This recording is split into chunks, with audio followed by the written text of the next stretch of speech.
just go group by group, and we need a little bit discipline. So I will just ask you each to contribute one idea at a time. So, and then it's really going to be a group effort. And once we are done with all the ideas, of course, everybody can contribute again if something falls in, and etc. Okay, and what we'll do is just write down all the snippets or other ideas in the mind map, and we'll go structuring when, together we'll just figure it out. It's all one big experiment, so have a bit of patience with this, but I'm sure we'll get the inspiration out there. Okay, let's start with group 6. Why not? No, you can just sit down. Then it's easier to pass on the microphone from group to group. So, Henk, what is the most important idea from your group that you like to add on the mind map? Okay, everyone can hear me? Yeah, very well. Well, now I must really make it shorter because I had an enormous story, but it is really one idea to give now. Eh? Mm-hmm. Yep. Yeah. Yet one sentence is the method of ethnic, Buddhic, monastic kind of build-up worked very well in our group. Mm-hmm. So that I wish to add.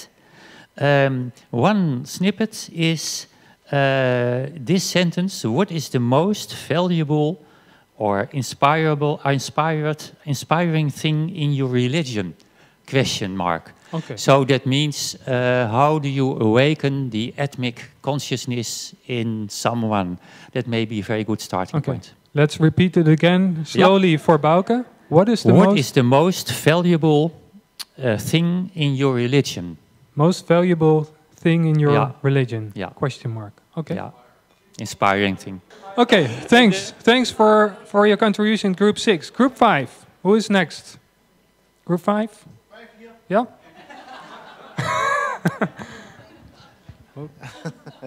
Okay. First we thought that it should be good to ask them whether the divine is within or without of you or of us. Okay. Yeah? And who are you asking? Yeah, the sectarian religious person. Okay. Friend, the religious person. So is the divine within or without yourself? Because then you have a completely different view on life. Okay. Yeah. So these are probably not by chance both questions. So maybe we can make a cluster questions. Yeah. Okay. And then we can add these to the questions. And these are questions for the religious, sectarian, religious thinkers. Yeah, the religious person. Yeah. Okay, good. 4. Group 4, who's next? Okay, so we actually had divided the knowledge that you have and the behavior that flows out from it. So the first thought that we had was universality and universal brotherhood, and that means equality. And when you think of that, that leads to having interest in others, and that you can ask others to teach us. So there's this equality that goes from the person asking to the other. So that is the first Can you thing. put it in one sentence for Bauke? So? Ask others to teach us. Ask others to teach us. Okay. Nice. Group 3. Who's next? Our idea was that we would use the Socratic method to ponder over what is justice, what is justified to do. So using the Socratic method, actually with the goal to be able to talk about the golden rule. That's a question, one of the questions to add? Socratic questions to introduce the golden rule. Okay.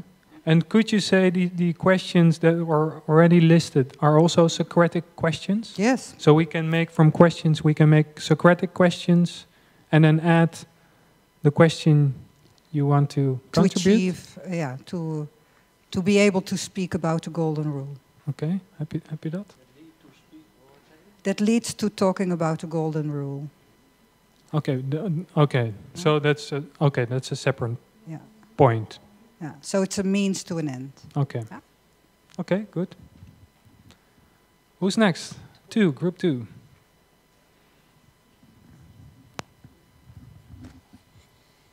So, in our group, we discussed about several things and about the steps on the path to a sustainable solution. And then we talked about a group of people getting together to study and understand other religious points of view. People from different religions together to discuss and study about this point of view. And then we found that it would enrich our own point of view, and then in this way we could accommodate to a broader perspective of God. Okay. So you're saying you have to get together with a group of people from different religions. Yeah. And then discuss and get to a broader conception of the idea of God. More or less. Is that okay. correct? More or less. Okay. So, yeah? It's their point. You have to ask. So.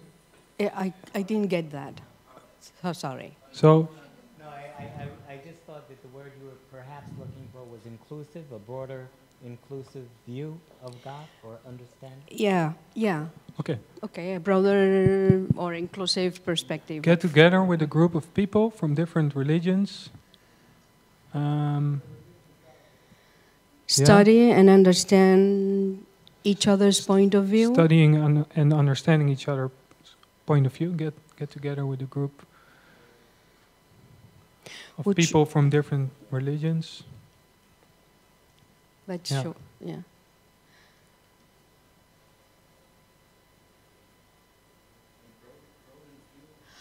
And coming to a broader view, which would enrich your own. Getting to a broader view of the idea of God.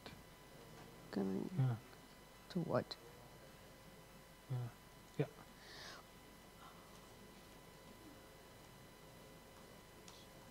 Okay. Yeah, thanks. Yeah, I lost count, but one, yeah. Like the other groups, we were thinking about many things. The essence, we could say, is to be and promote universal brotherhood, and thereby establishing relationship with others through kindness, compassion, and respect. Okay, that's a long one. So, can you do it word by word so Bauke can type it in? To be and promote universal brotherhood, and thereby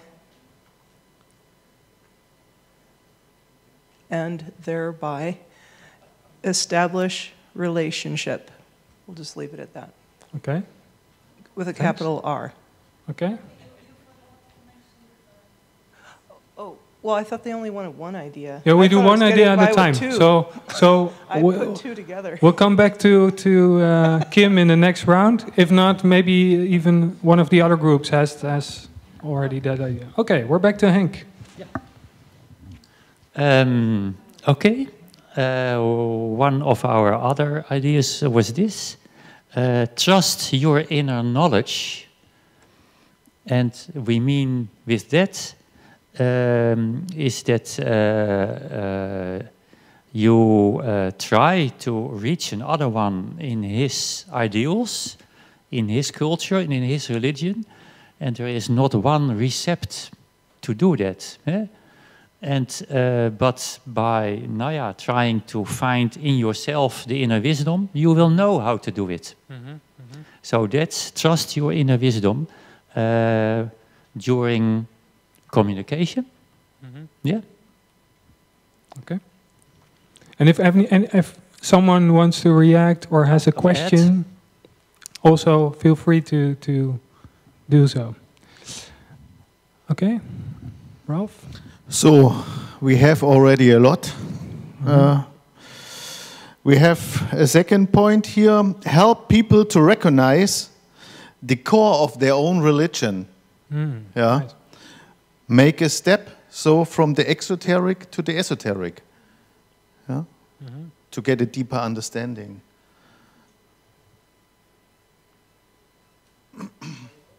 The core of their religion. Yeah. Yeah, help people to recognize the core of their religion. Okay. Yeah. Yeah? Just a moment, just a moment. That's very quick. That's actually related to ask others to teach us. Yeah, good. So if, are you agreeing with that? Could we cluster those? Maybe to elaborate a little bit, that could be phrased as, can you teach us the core of your religion that you're so passionate or enthusiastic about? What do you think? If they know. Yeah. If they know. Well, if they know. The idea is that if they have to teach us, they have to think about it. Yeah. Okay. The Barend wants to say something? You want to add something? This is something different. Yeah. This thing is especially for Theosophists because they can help Christians and Muslims to find the core of their religion. We have experiences with that. Just by showing the meaning of the myths and the meaning of some words in the religion, we can help them to find the core of their religion. And why is that different than asking others to teach us? Then you ask them something they know about the religion, but they don't know. Many times they don't know the core of their religion. Yeah, okay. So we can help them to find the core of their religion. Not only to teach us what they know, but to teach what is behind what they know and get further, deeper. For this we said step from exoteric to esoteric. Yeah, this you can add. Yeah, make a step from exoteric to esoteric. Okay. Yeah. David? Yeah. I don't know, I'm feeling that this implies that in order to do that, we, because we're speaking of we helping others, it implies that we know the core of their religion in their context. In other words, we have to be conversant in their religion to begin with. So, So that connects with Hank Group's point. Right, to learn about... You also have to work on yourself and get an inner vision, and then you can really communicate well. Right. Okay? Okay, thanks. Ask a question? Sure. Since you guys are having the dialogue about this. If you're asking others to teach you their religion, perhaps they have their own esotericism. And so perhaps they have a deep understanding. And yet when, where's the other one to trust, which one? Help to recognize the core of their religion. Can that lead to conflict? It's a question. Because if they believe their core is, and we can talk the same language, the absolute, use all the right words, and still have that belief that the cover that we're expressing it through, let's just say the Sufi tradition, is not. They may have that little quirk that it's not, and then you're trying to help them recognize the core. I mean, but it might not be. I don't think that the one excludes the other, so we can have them. I mean, this is not the final answer, of course. So we can ask people to teach us in the understanding that they already have. And we can also ask people to go deeper and understand. And so, yeah. Can yeah, Barend? Maybe I can give some examples of our experience in the Netherlands, especially with people from Hindustan. You know, the Hindus. They went to our lectures, and they heard us talk about Atman and Buddha and so on, and then they came asking questions about their own religion.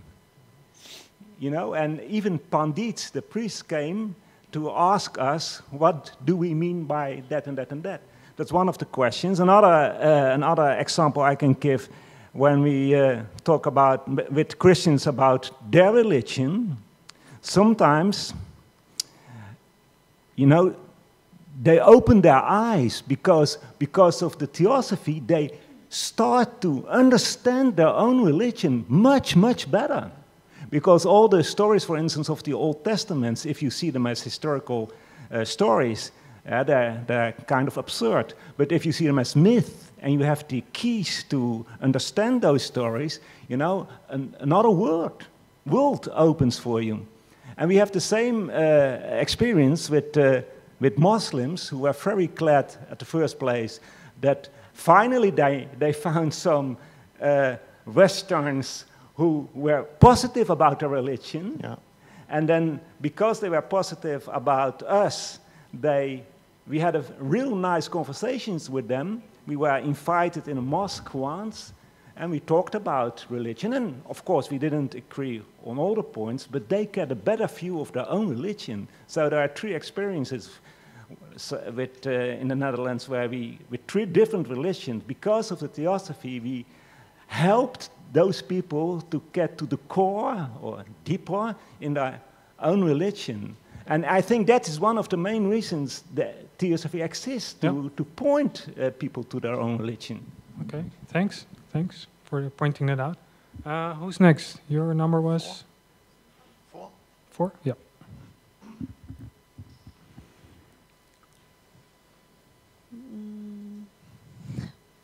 Several things, so I have to choose.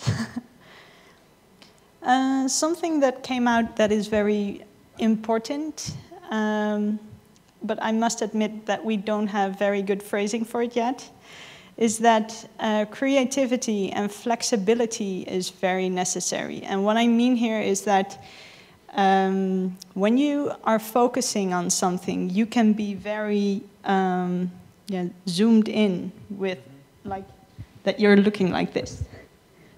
And when you take a step back and you zoom out, then you have more room to overlook things. And that is something that is needed in order to be able to talk about a problem or to talk with someone else and to see that perspective. But we didn't really have a good phrasing for it yet. But I believe Jonathan called it critical distance, that you need critical distance. I don't know, is that the expression in American? Critical distance, so? Yeah. Yeah? Yeah. You need creativity, flexibility, and critical distance? And the way creativity relates to that is that when you have that distance, you overlook things, and you see more possibilities, more perspectives. It's also where the sense of humor comes from, because you see a different angle, and that is very funny. Okay.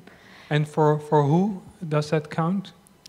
Actually, both. Both parties in the dialogue. Okay. Yeah. So creativity, flexibility, and creative distance. The need for critical distance. Okay. And that leads to creativity and flexibility, I think. Okay. Okay. Starting with the need for critical distance. Okay. Thanks. Bianca?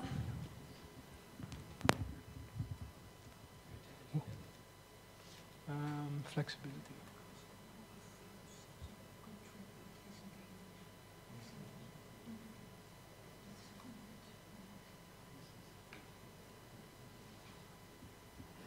Well, maybe it's connected to the last idea, and it is in conversation. keep the conversation on the spiritual mental level. So don't go to the emotional level.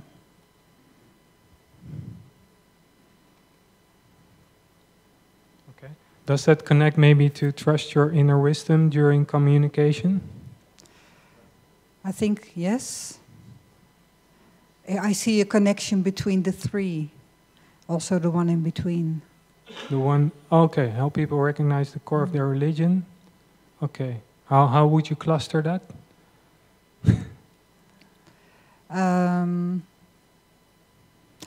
Above personal communication, and then the three. Yeah, above personal communication, and maybe. Then, yeah.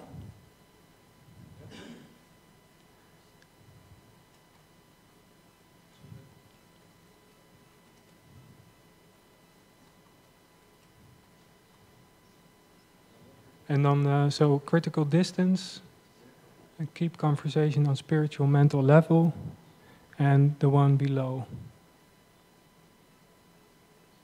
Yeah. Yeah. Probably. Yeah. Okay. Any objections? No. Okay. Yeah. Okay, just a second. Yeah. For me, I heard you use the word emotional, and it got lost.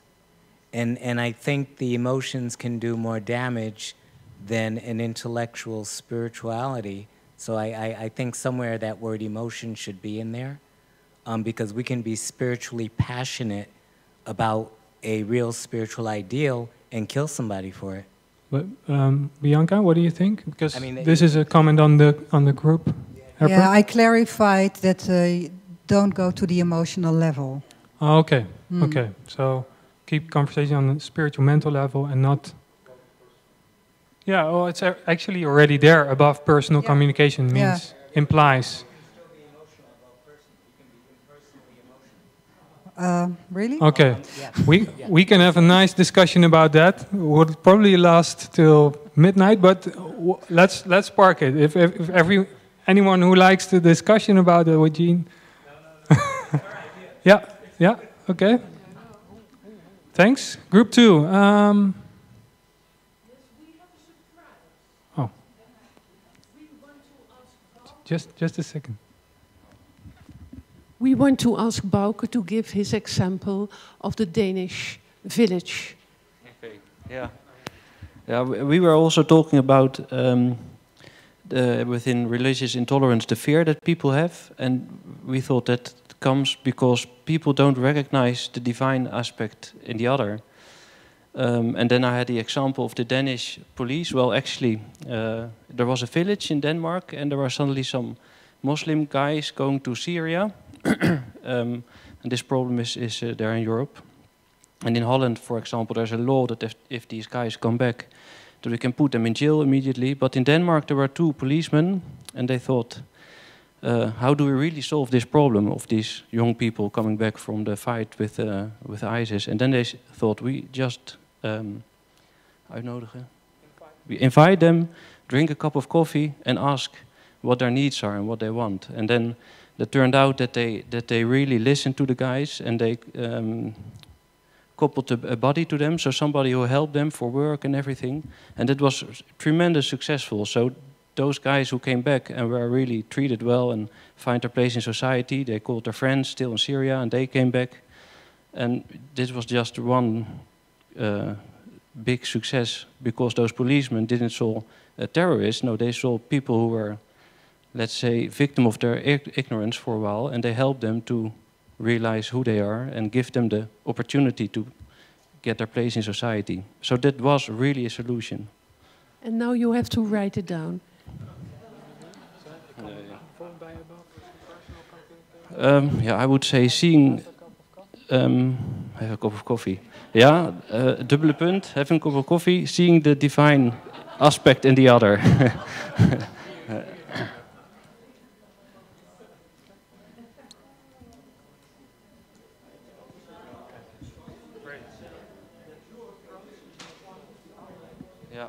Yeah, an important thing in here is that indeed the approach you have to others is important for the outcome. So if you treat somebody as a criminal, then it's the example of Viktor Frankl. what is the attitude that you approach another? And if you've realized that we are divine beings and you recognize it in yourself, then you recognize it in other people. And if you approach them that way, you uplift them automatically, so to say. Thanks. Great example. Okay, Kim? So I need to apologize because I misunderstood. I thought I only had one chance to speak. So our group had 3 points, and I merged the first 2 creatively. Oh, but then you have nothing to add anymore. Right. Well, with respect to my group, just for clarity, that red line there that you have, Bauke, to be and promote universal brotherhood, put a period after brotherhood. And let's make a second point, which is written over there, to establish relationships through, I'll let you do it, to establish, this is the second different point. Well, is it all one point? No, I had merged them, put them together. Yeah. To establish relationships through compassion, kindness, empathic listening, dialoguing. I'm trying to read this. Dialoguing instead of preaching. Respecting the free will of others. Thank you. Yeah. Okay. Again, for Bauke also. To establish relationship through compassion, kindness, empathic listening, dialoguing. Oh, just a second. Empathic listening. Empathic listening. Empathic. EMPATHIC. Yeah. Listening, yeah, comma, and respecting the free will of others. Super. Okay, thank you.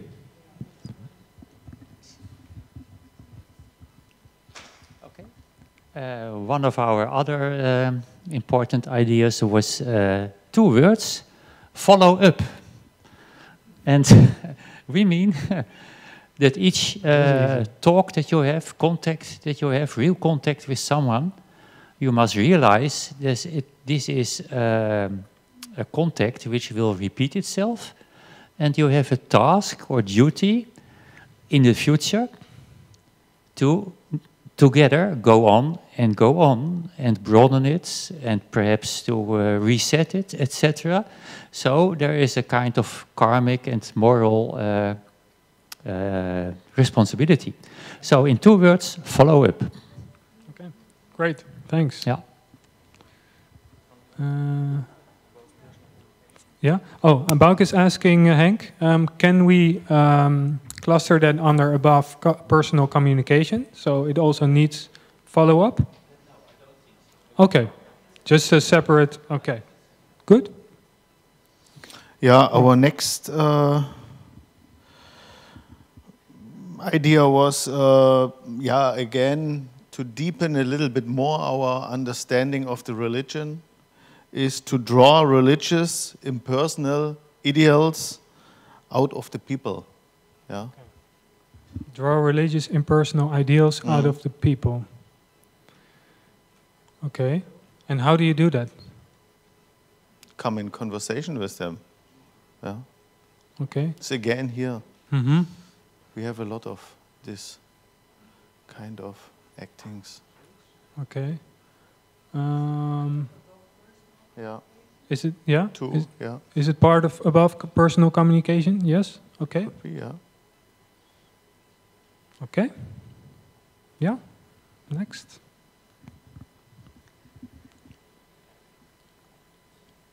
Another point we had is to see your own free will and that you have the possibility to choose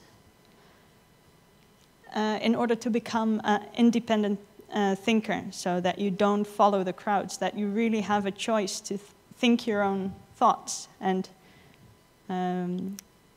increase your independent thought. Mm-hmm.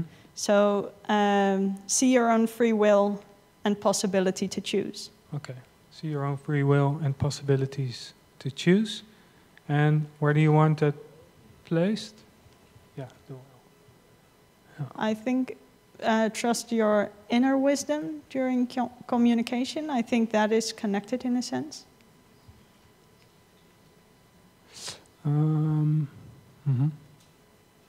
Yeah? Yeah. There's a cluster called teaching.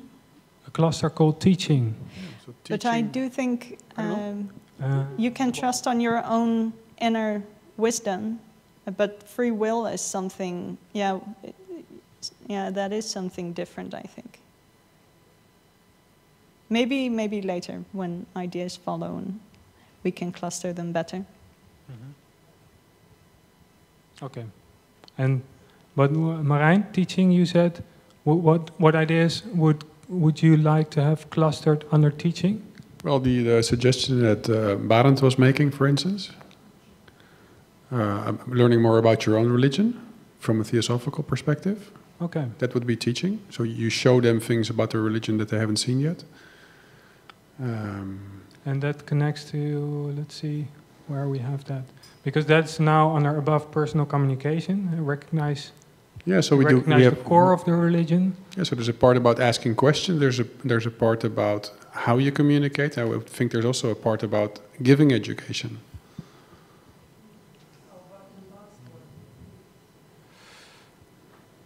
Getting together with people of different religions. Okay, we'll just keep it in mind, and sure. Maybe it clears up later. Okay. Bianca? Rehumanize. Rehumanize. We didn't talk about it in that way, but yeah.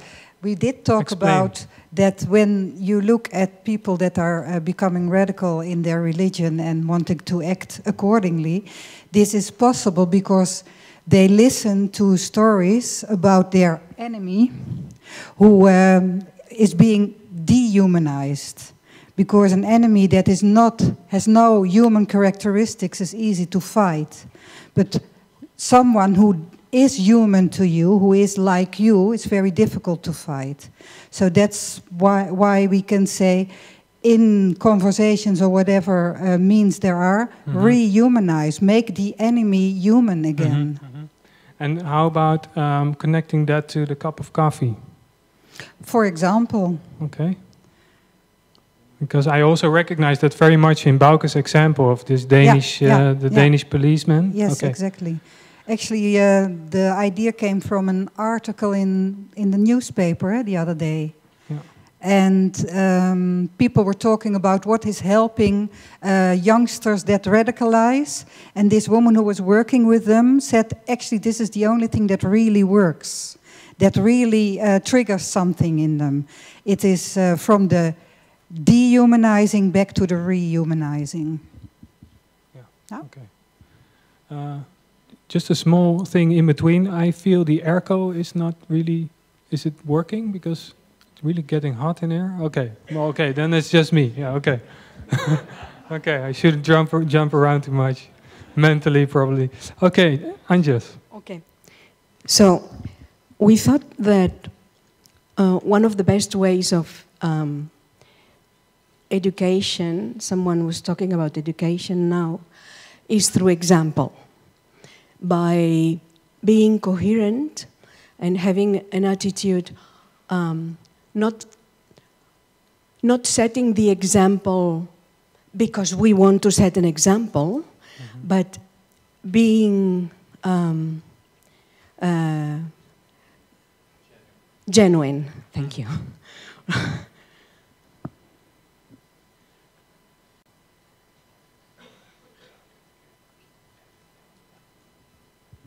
Okay, thank you. One more? Yeah, we said to promote education in religious cultures and religious different, what is the word there? Sorry, comparative religious studies, yes. And the ethics of nonviolence. Thank you. I can't read. The education into the ethics of nonviolence. And education into the ethics of nonviolence. And comparative world religions. Yeah, we can make like a cluster education almost teaching, well, it's included. Okay? In the ethics of nonviolence. In the ethics of nonviolence. En dan maken we een takje education. Ethics of nonviolence and comparative world religions, and education in comparative world religions. So we can make a cluster education and can get these 2 points in there. Maybe some more suggestions. Since I have the mic, I'm going to say one thing more. As a teacher, as long as it connects to the same point. As a teacher, we're taught with restorative approaches that the first step is to establish relationships, and it seems like that whole green line above personal communication, maybe it's establishing relationships is one of those fundamental lines. Right. Yeah. If you don't have a relationship first, there is no openness for education. So it's in the right order. So okay, that's nice. Just a second. Can you? Yeah. No. Oh. You missed half a sentence of Kim. The comparative religion studies. So education in the ethics of nonviolence and comparative. I missed an M for the P. Yeah. Oh, religion studies. Religion or religious? Religion. Yeah, well. Okay. Wow. Okay, Henk? Well, there is another one very shortly said, and that is respect silence. And well, that seems to be something strange, but we mean a little bit literally that during a talk you do not press on, but you respect the moments that everyone is thinking independently again. And it has also a deeper layer, respect silence, because when you give room for a critical distance, then the really Buddhic things start to come out. And so, respect silence. And it is in fact a part of, I think, above personal communication. Yeah, yeah. Yeah. Okay. Yep. And can you how does that connect to religious intolerance? How is that part of a solution? So you have this communication how to respect the silence. How do you do that? I think it is the trust in the I called in a certain way the trust in the possibilities of that other person. Okay. Yeah. Simply said. So that no answer or just silence is also. It is the equality. Yeah. Okay. Thanks. Yeah. Yeah. Great. Yeah, we have here the point, get together with people of different religions, coming to a broader idea of God. For this, of course, you need a good understanding of your own religion, but it is also important to have an idea of other religions. Yeah, so to study other religions should be good too. Yeah. Okay. Well, yeah. Yeah.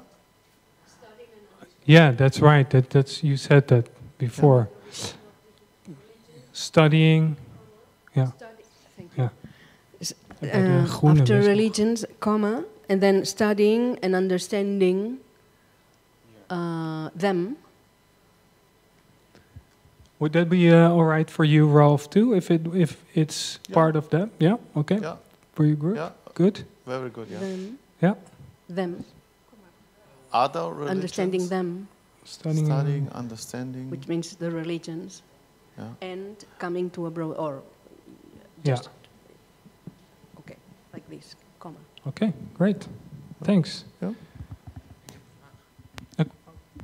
I've got a question, because that would be wonderful to study each other's religions, But people who don't want to do it because they are intolerant, how do we make those people wanting to study the other religions? I think that is also a big question.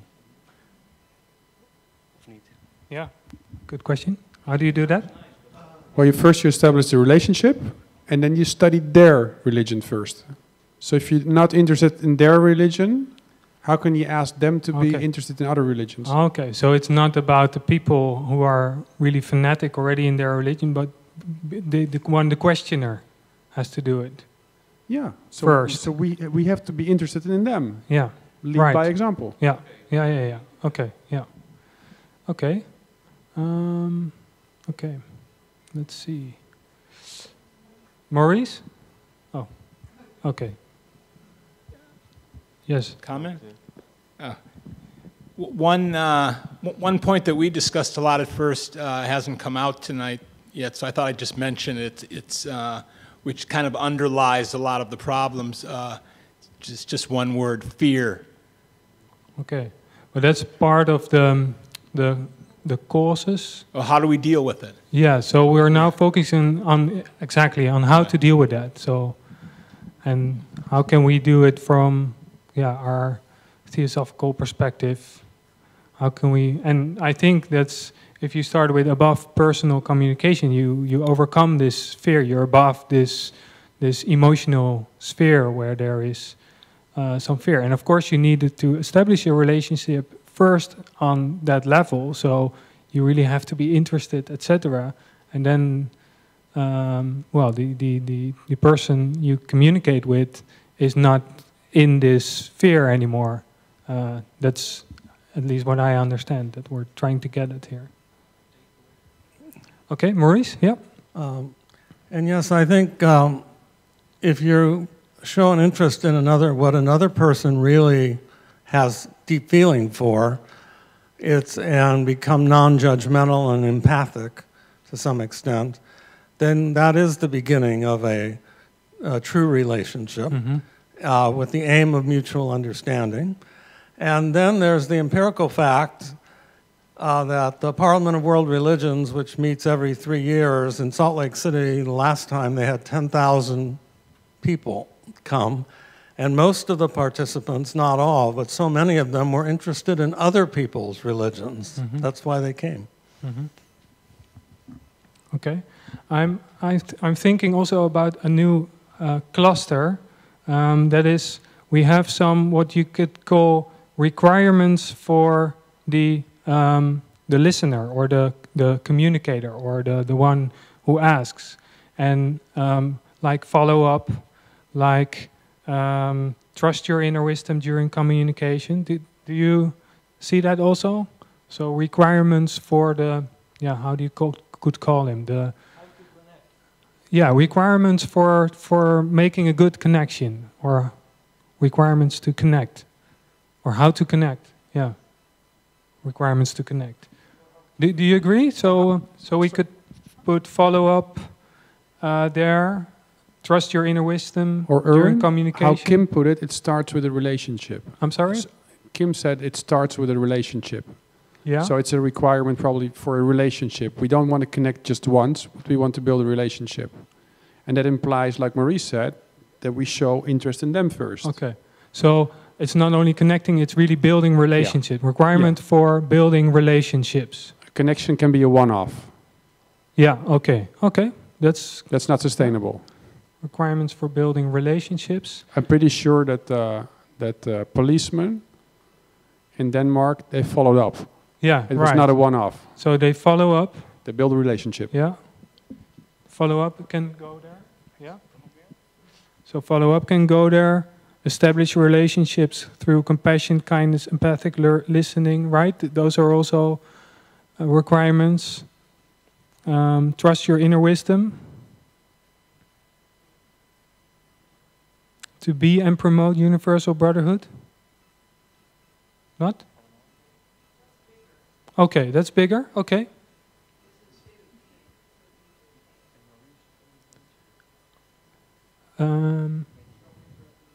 Show interest in them. Okay.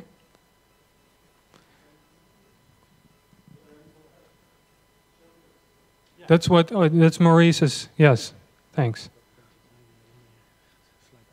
Okay. Johanna, or Jim, okay. Oh. Thank you very much. Something implicit, I think, in all number of the points that we're making that did come out in our study circle as well, is for we as individual Theosophists in particular to distinguish, to make a distinction within our own minds. What distinction? Distinguish between understanding and agreeing. Often when you encounter someone who's very rabid about their religious point of view, they've really separated themselves from the majority of their own religion. So they're isolated. Furthermore, they're inwardly isolated if they're that fanatical and that hostile. So if we happen to encounter such a person, the most important thing probably for them to make a connection with someone is if you are trying to understand their point of view, however odd you think it is, or erroneous, but the more you draw them out to show them that you're trying to understand, you're not making judgment, and it doesn't matter whether you agree or disagree. That's totally secondary. But the more you question them, draw them out, well, if this is what you believe, is this what you believe? You repeat it back. They say, oh yeah, that's what I believe. Then you also say, well, what follows from that seems to be this. Is that true or not? So you're kind of getting them to see the consequences of what they believe, and some of those consequences might not really be genuinely acceptable to them. They just haven't thought it out. So encouraging understanding has nothing to do with our agreeing or disagreeing with them, because you cannot even assess something until you first understand it. So we're not even in a position to appraise them as a particular person or their view. So the phrase would be, understanding is not agreement. Understanding is not agreement. Distinguishing between understanding and agreement. And where do you want that out there, Jim? Maybe requirement no for idea building because relationships? I can't see it, so I. Oh. So. Okay. But I'll trust you. I don't know. Making contact. Yeah.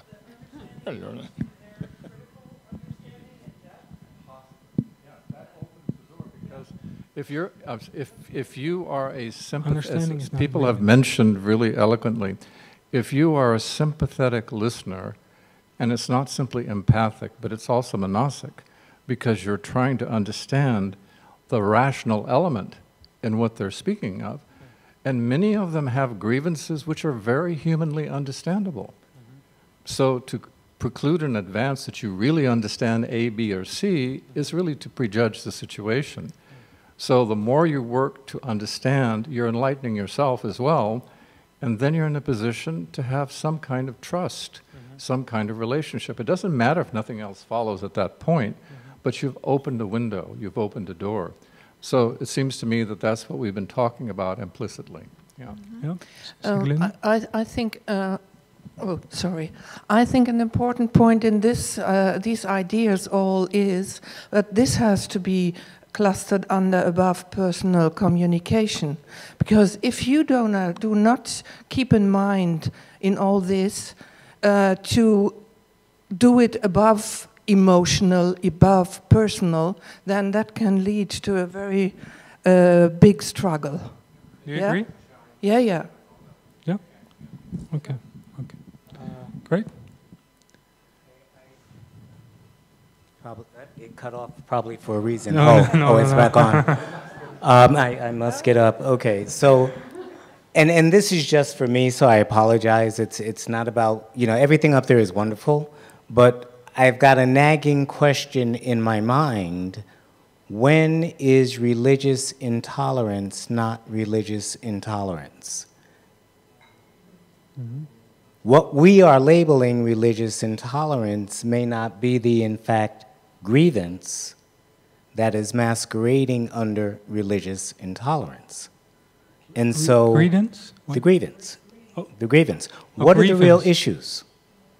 What is the real issue that's being addressed? Is it about love? Is it about relationship? Is it about belonging that is masquerading under the title of religious intolerance? So for me, there's a earlier step, which is, when is religious intolerance not religious intolerance, and when is it truly religious intolerance? So then the relationship can begin. Because if I am assuming the position of, and I'll put the word in quotes, love thy neighbor as thyself, then I will come to know the truth that may be masquerading under religious intolerance. And I think that is extremely important, because if we don't know the true cause, we can't heal the apparent issue. Yeah. And how do you get to that deeper level? How do you do that? You don't want to know. Well, we do, because we want to solve this. But I don't want to talk more, not now. I'm presenting that because I think it's important. And I don't want to run my mouth. That's, you know, but I'm putting it out there. Very good question. Okay, I have a response to that. Okay. It seems to me, the point is certainly true. You're trying to understand the causes behind what are considered to be religious intolerance. And religious intolerance is usually objectively defined as the hostility toward people of a different religious view and practice for religious reasons. That is, you're assessing their religion as being unacceptable. And that's considered the objective definition of religious intolerance. Your grounds is not sociological, it's not class, it's not economics, it's not any other political or something. It's all based on a religious view.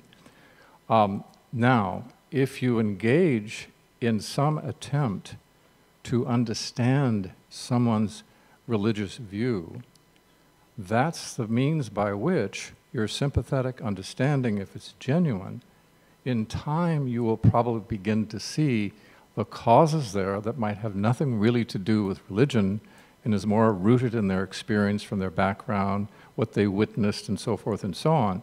So that allows you, I think, to uncover that, because it's very hard to know in advance until you engage in the process of helping them unfold themselves, their layers of criticism or bias and so forth, and that takes trust and time. So I think it is possible to do it that way. It takes a few cups of coffee, more than one, but okay. I mean, so again, my point being, yes, understandable, but if we are aware of that before we are looking to address what appears to be a cause based on objective definition, which most of the time has nothing to do with the reality. So if we're assuming that there is a deeper possible meaning, we can be mindful of this, but it's in establishing the relationship that we come to an understanding of what is behind the appearance of religious intolerance, because it may not be but real you do religious it intolerance. By understanding, by above personal communication, right? True, but with this mind map, the understanding is truly about religious intolerance. My thoughts are that it is not always about the religious intolerance. Either way, the relationship works. But I'm saying that we're assuming that what people say is what is, which is typically not the truth. And so I'm looking for a way to be mindful and aware of what is that underlying structure that is using the appearance of a religious intolerance. And I just think it's another step in there that may be helpful. Okay, we'll keep. Yeah. Well, we can keep that in mind. So you say there are deeper levels, and it might not be religious intolerance. Might not be the issue. It might be a deeper motive and then religious intolerance is what appears on the outside, but there is something underlying, and you have to get to that level. The intolerance, we never get rid of the issue. Right. Again, if we're addressing the intolerance, yeah, we've missed the boat because that's not the truth of the issue. Right. But my interpretation to all this was that the above personal communication, the understanding, the establishing a relationship, isn't really on the is person to person. It's just not directly related to religious intolerance. It's just establishing a relationship. But well, that's my maybe interpretation. Yeah. But it's again, if I'm assuming that I'm talking about religious intolerance, I'm already setting my mind up to look for, understand, and solve the issue of religious intolerance, whereby I may miss the real issue. Okay, maybe suggestion. Could we add, Jean? Could we add like being mindful as a requirement? Being mindful that religious intolerance might not be the deeper cause, but only what appears on the outside. There is a phrase here that would cover it. Okay. And that is, listen carefully to the words, but seek the meaning. Okay. Yeah, agree. Okay. So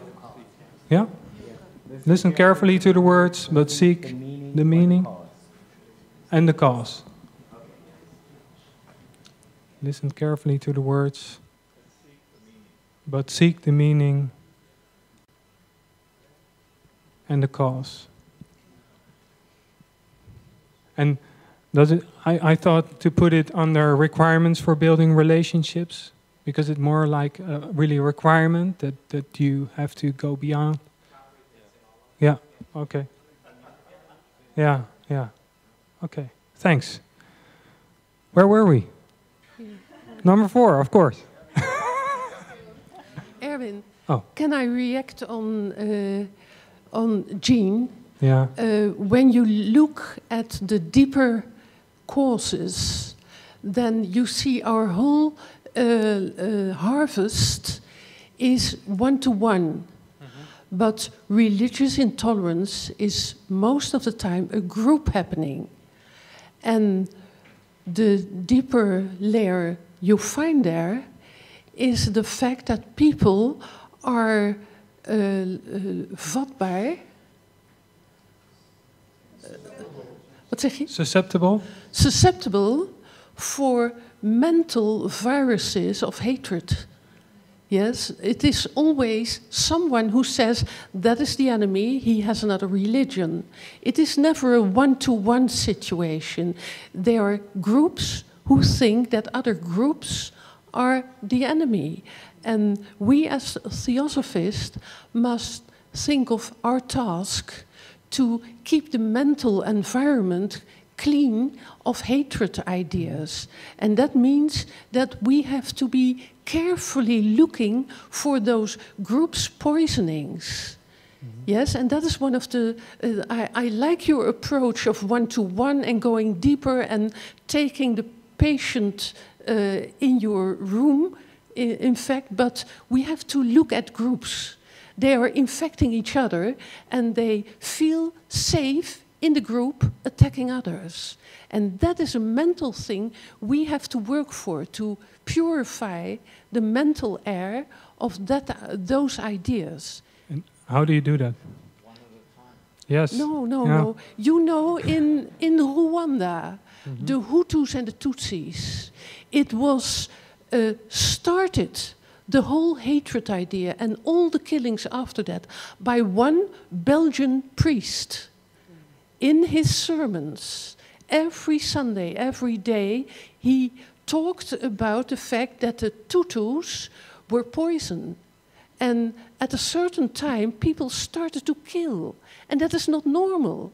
Yes, and that we have to address as theosophists, because we as theosophists have a larger task than only being nice one-to-one.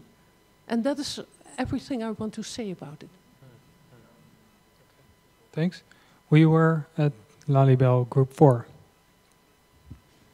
One moment.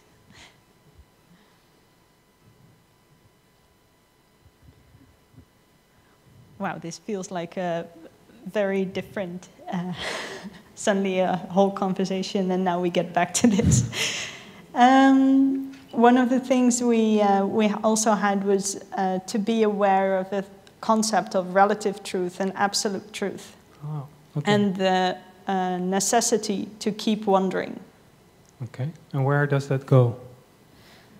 Requirement for building relationships or above personal communication?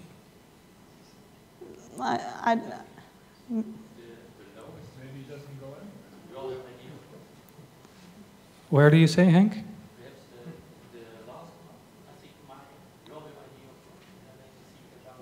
Oh, okay. Yeah, could be. Yeah. Okay, but let's repeat the sentence.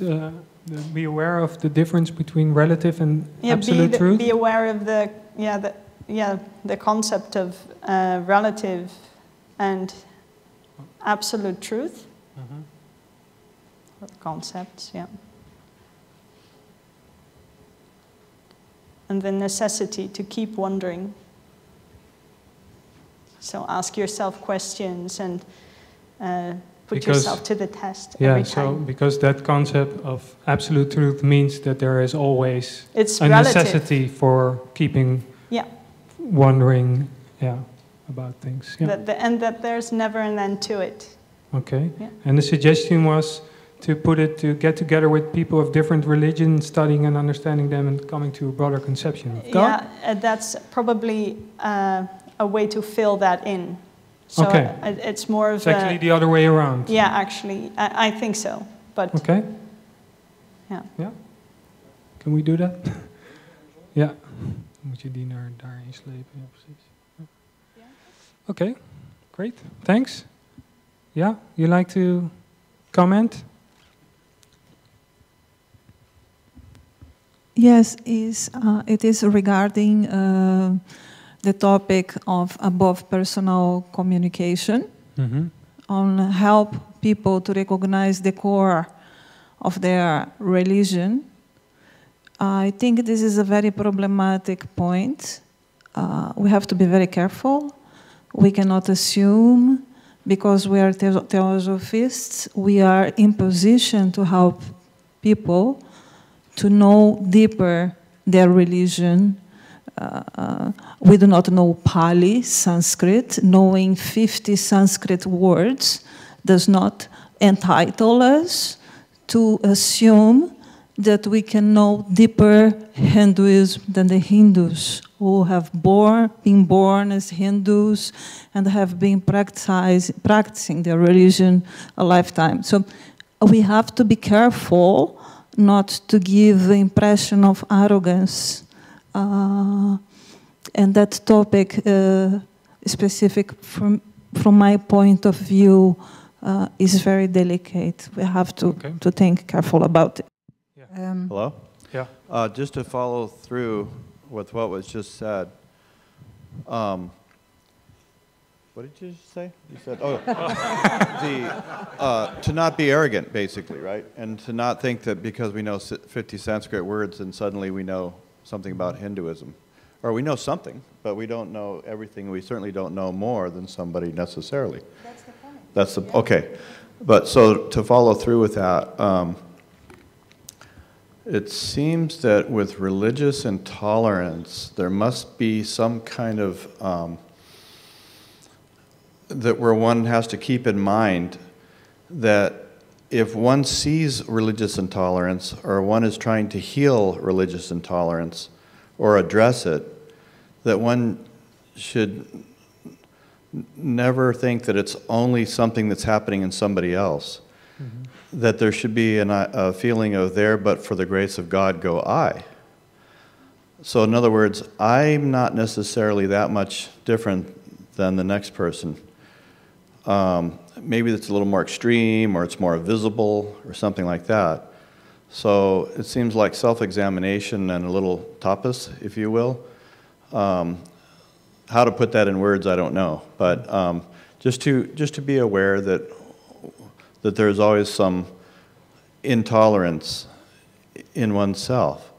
And then by becoming aware of that, then perhaps one can be more genuine. Mm-hmm. Okay, being aware of the intolerance within yourself, within yes. what is happening. So then you can really understand, Very right? good. If you are not aware of that, you cannot understand. Perfect. Okay. Yeah. Yeah. Mm-hmm. By put it with requirement. Yeah, being aware of the intolerance in yourself. Okay, I want to finish the group round. We were at 4, so Bianca? Yeah, maybe I can also help there, because one of the things we thought of is that in order to be able to help people in need, because probably they are in need, you have to start to work on yourself first. To work on yourself first. Yeah. So that's a general requirement. To what both of you said. Mm. Yeah, you have to work on yourself first. Okay. Yeah, requirement for building relationships, I would say. Yeah. Yeah. Work on yourself first. Okay. Angels? Yeah. Following the idea that Joke pointed out before, we also thought that it would be good if we didn't lose sight of the idea that we are one big family, one thing, and then that we have to work together. And it would be good if we could approach that from a Buddhic view, and then try to work in harmony, because this is the future of humanity. So, I don't know how to put this in a sentence. So we shouldn't... from a Buddhic view? Yeah, we should always have in mind the idea of unity, of oneness. Of oneness. Yes. And try to work in harmony all together. Okay. Yeah? Okay. Let's go to Kim. Yeah. Or Johanna, you would like to comment? I think that's more the red line.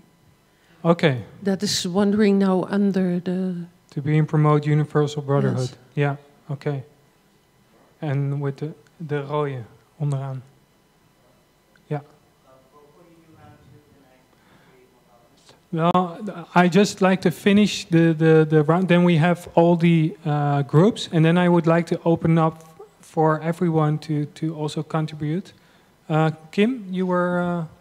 Yes, I'm the spokesperson for the first group, and I've said all 3 points, and I think that the best thing I could do is ask if Professor Julia has a final word from our group. Thank you very much, Anna, help me.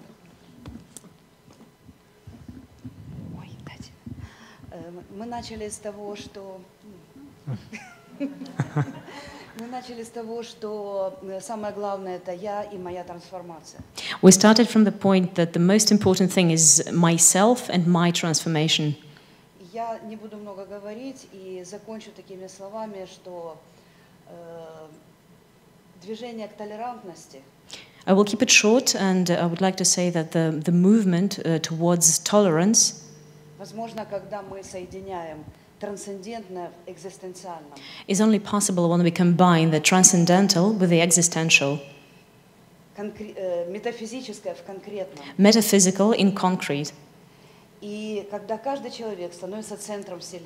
And when every person becomes the center of the universe. And the carrier of every universe is a universum. And then the inner circle expands. Это есть тот идеал братства, о котором говорила HPB. And this is the ideal of the perfect brotherhood that HPB talked about. Но важно не потерять идею. But it's important not to lose the idea in the abstract speculations. Поэтому это практика каждого дня. So this is practice, everyday practice. Практика отношений. Practice of relationships. Практика образования. Practice of education. Практика мышления. Practice of thinking. И это расширение сознания до общечеловеческих ценностей. And it expands our consciousness to reach the universal values. Потому что каждый человек хочет любви. Because every person wants to be loved, добра, to be kind, красоты. to see beauty. И это движение к истине. And this is the movement towards the truth. Я думаю, это нас может объединить. I think that can unite us and that can sum it up. Thank you. Thank you very much. You do not write Ukrainian. Okay. Okay. We had all the groups a couple of rounds, but I also want to open it up for others. If there is an idea that you think this really shouldn't be missing in the mind map, so please let us know. Yeah, Marijn, Erika, okay. Marijn. Yeah, I think there's a category that's still missing, and that could be called prevention. Prevention, nice. Or vaccine, perhaps. And there was two things that came up in our group, and that connects nicely to the previous speaker of human needs. And the first one is a need to make sense of a complicated world. And if you cannot make sense of that, then you might turn to some priest who has at least some explanation of what's going on. So that would relate back to education. Yeah. And the second one is a need for significance. And that's a need for, basically, that's the title of this conference, is for a meaningful life, right? And if the only meaning you can find is to blow yourself up in order to reach heaven, because another aspect of religious intolerance is that it's the only way to reach a heaven or whatever path, then the cure for that would also be education. And the point we haven't touched on yet, that will be education about karma and cyclicity. And the second thing would be education about a meaningful life. Okay, so prevention in general, but you also connected to education. We have that. Yes. Is it okay to put it right there? Because actually it starts already in education that you have to teach that everybody has to have a place in this life, has to get somewhere. Actually, that's what they do. Learn if they're good schools, good teachers. Yes. They tell, okay, everybody has a place in the class, and we should respect. Well, and if I learn essentially what I am as a human being, which is much more than what I can see on the outside, I can start the path within, and then I can start making sense of life. So I think it's both. So education is prevention. Okay. But it's also, if you build a relationship and you're interested in the other person, then maybe you get the opportunity to educate. Okay, but help us here. So prevention, we have added need to make sense of the world, but also a need for significance. That's what you said? Yes. Okay. And it's a sub-point, right? So the need to make sense of the world. And the cure for that would be to understand what man is in essence. Oh, just a second. So prevention is the cluster, right? Prevention is the cluster. Yeah. One aspect would be the need to make sense of the world, and the way to do that is to understand who we truly are. Okay. And the second aspect, sorry, I'm going too fast. I'm so glad I'm not typing. And the second aspect is a need for significance. Need for significance. And the cure for that would be to start understanding that by weaving our own web of karma, by our actions and thoughts of today, we create our opportunities for tomorrow. So need for significance, and then understanding of the laws of cyclicity and karma. And karma. Okay. Yes. Okay. As a cure for looking for a way to heaven. Okay. Erika, you like to contribute? we'll Yes, get thank back to you. I would like to say that it's important also to understand that religion is not necessarily connected to a dogma, to a scripture. This notion is a Hebrew Christian notion. It's a Western notion, the notion of the catechism, the notion of the scripture. The Buddhists and the Hinduists, the religion for them is a way of life, not necessarily related and connected to a scripture. They may never have read the Bhagavad Gita. It is a way of being, a way of life. So it's important to have in mind that the practitioners of ancient religions, like Hinduism, like the ancient Hellenic religion which vanished, and others, they were not following a scripture like we Christians are. And where do you want that placed? Is that so the awareness to that it's not a scripture, but that it's a way of life for a lot of people? Again, I go back to the point that when talking about helping people to recognize the core of their religion, we have to understand the differences that exist between so we can the religions. Happy? Ja, dus bij deze. Ja. So, not a scripture, but a way of life, or awareness that for a lot of people, it's not a scripture, but a way of life. Ja? Ja. Nee, gewoon als apart punt. Subpunt. Daarachter. Awareness that for most people, religion is not a scripture, but a way of life. Yeah, this is very important, because for them to wake up and to draw a mandala in front of the footsteps of the door of their house, or light a candle for their God, they may never have read any script, any Hindu book, but that is their religion, their way of life. So we have to do with different levels of understanding and practice. I recognize that when you travel, you see that it's so ingrained in culture also, that it's not, you cannot differentiate religion, culture, that it's the way they're born. So yeah, that's good to be aware of that. David? Along with that, there's a saying in Theosophy that kind of fits that pretty well. To live the life is to know the doctrine. So in a sense, that's what she seems to be saying, no? Yeah, that's the By other way. living life, you know the teaching. Yeah. Yeah. Okay, good point. Okay, yeah, more ideas? Joop?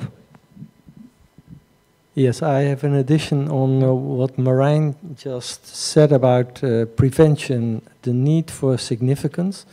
We also mentioned the need for certainties in life. So we may add to the phrasing need for significance and the need for certainties by relying on the laws of cyclicity and karma. Okay, just added to need for significance, also the need for certainties in life. Yeah. Achter need for significance. Yeah. Okay, thanks. We only have like a couple of minutes, so no, okay.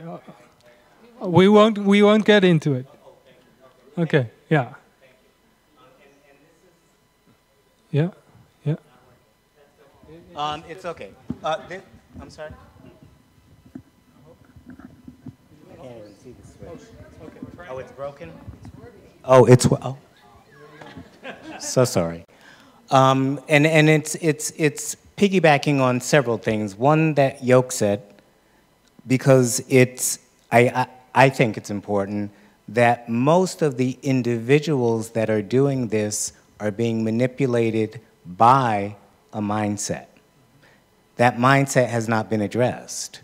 The idea of prevention, I think, for me, when I think prevention, and part of that is just the background, goes before the religious intolerance. Not those, but the idea of true prevention is intervening before the manipulator gets to the point where they modify the brain set of all of these individuals that carry out the dirty work. The other idea that I think we have to keep in mind is the idea of karma. And again, unfortunately, there are individuals that are born, and I don't want to use the word evil, but with evil inclinations. And unfortunately, I say that only because we encounter them. And but there can be, I'm sorry? That's a different point, right? It's a different point, and I think it's important because when I'm looking at generations of families that have individuals born and they're bringing their kids in, and these kids at 3 years old and 4 years old have these tendencies, the idea of karma and prevention on this side become important.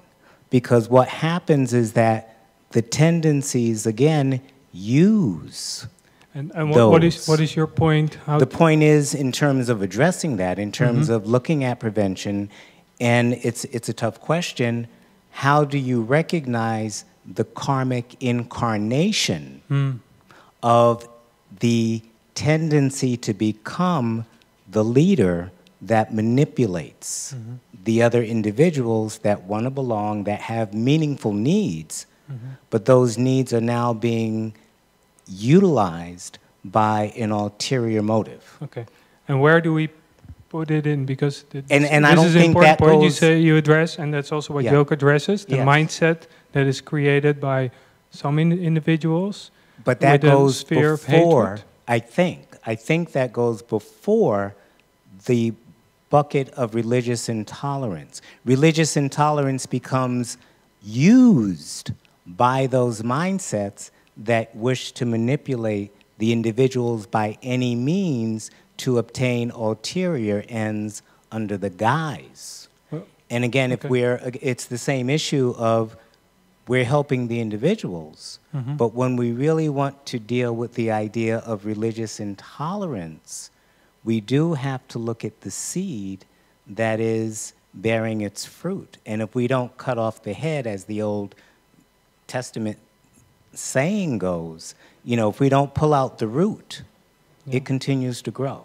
And so I think when Marang is talking about prevention and when we mention karma, although it's a big topic, I think there should be something on this side of religious intolerance that is perhaps understood by us and perhaps anybody else that can be an intervention, because this one is after the fact.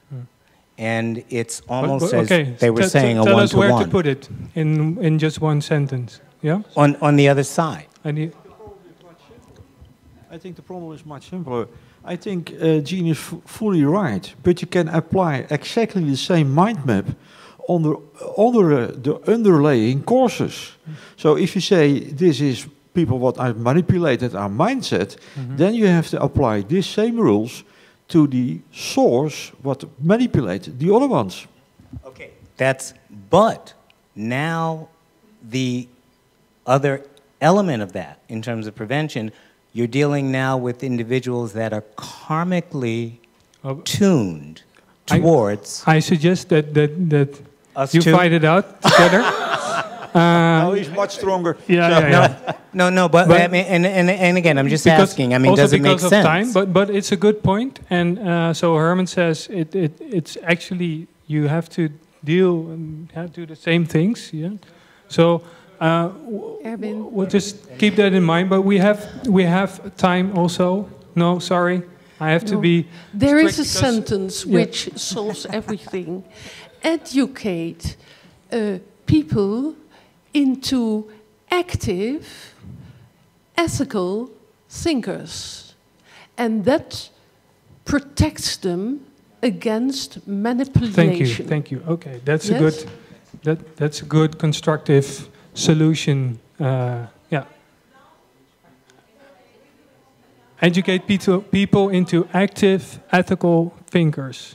Educate people into active, ethical thinkers. Okay, thanks a lot. I mean, you see, this is hard work.